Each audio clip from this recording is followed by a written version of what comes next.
We're talking at the start of your second visit to the UK this year. You come off a tour of the west coast of America, almost straight over here. Yeah. You just seem to be constantly on the road. Actually, after going to the west coast, we went home for 3 days, and then we drove up to New England.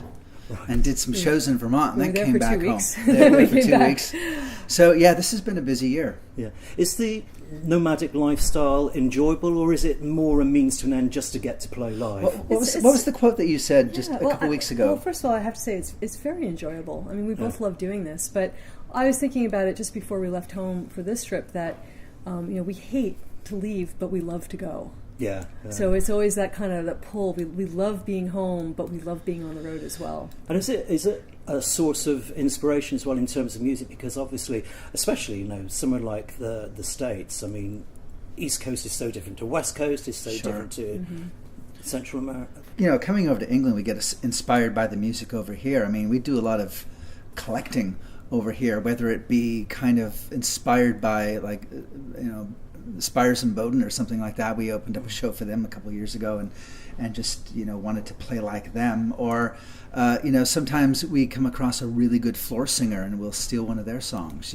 So lately I think that's been where we've traveled, where we've sort of soaked up more inspiration than anywhere else.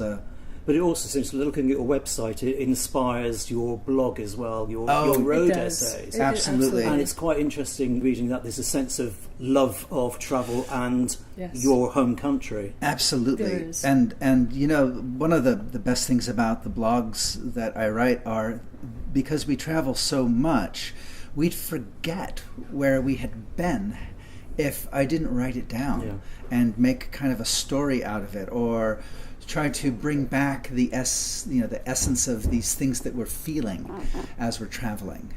Well, it seemed to me that it worked on two levels. It worked as a blog for people who enjoy your music to go on and read, but it also felt quite a personal journal in places as well. Would that be how you view your writing of it? Yeah, well, there's really, I don't make much of a distinction between the two of them. I mean, I find that people are genuinely interested in how we feel, in our emotions and our perceptions as we travel, because they like to see things from our point of view. For example, I had a good friend from a long time ago who moved to England.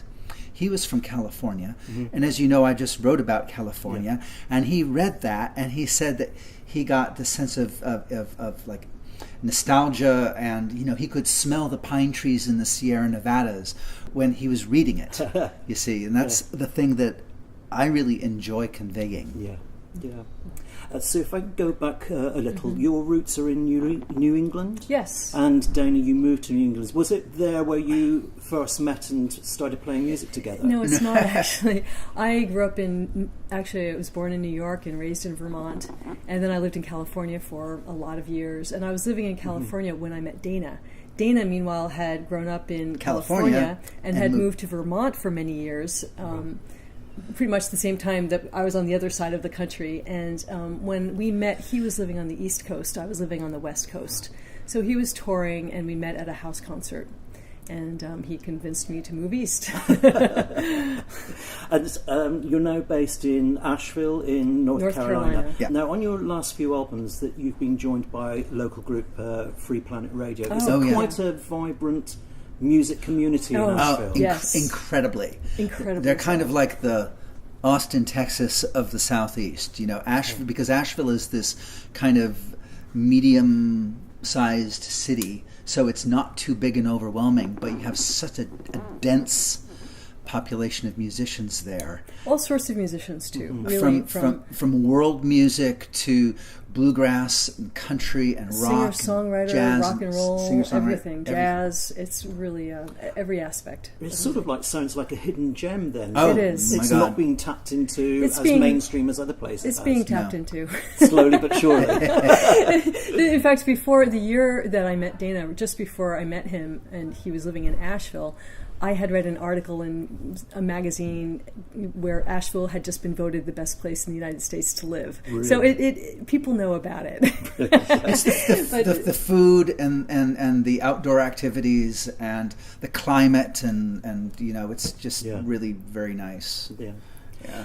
I might be wrong, but just thinking about playing and Free Planet Radio on your albums and that, but your most recent CD, American Hornpipe, to me it sounds very much as though you record as live, try and capture a performance on, well, I was going to say tape, but... Well, thank you for picking up on that. We try to as much as possible. In fact, I think we do our original tracks live, and then we either come back and put an embellishment of another instrument on top of that, or we work live as much as possible. Because the nature of the music seems to lend itself to that approach in the studio, though, doesn't it? It does. Sure. It does. And they're such crack musicians. I mean, they thrive on that spontaneity as well. So we want to give those musicians what inspires them.